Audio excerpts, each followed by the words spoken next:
trend going on, like a sober January or a dry January? A dry January. Oh, I was talking to some folks the other night, and they said that because they're talking to me and obviously knew my story and everything, and they said, "Yeah, we're gonna try to not drink in January." And in my head, I was like, well, "Why January?" Right. So what's going on? Like, it's a trend for people to do a dry January, and I think part of it might have to do with like quarantine and people picking up excessive drinking habits during quarantining. So like I saw it on Twitter, I saw it on TikTok, I saw it kind of all over the place. How, if people are just trying to experiment with dry January, let's say, what advice would you give people just starting out, like being dry? Because this isn't the same thing as sobriety, right? Like sobriety, you're giving it up because it is an issue. Right. So, but it could be along the same lines. So what's something you could give people for some advice with dry January? Absolutely. I've already had my answer for this because this is what I've always felt. And again, please don't misinterpret this as being insensitive.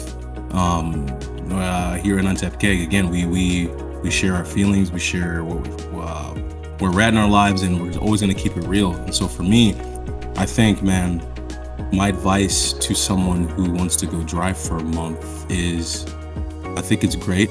I think it's good that you're wanting to do this, but I would want for this person to focus more on why they believe they need to, as opposed to trying to knock out the 31 days.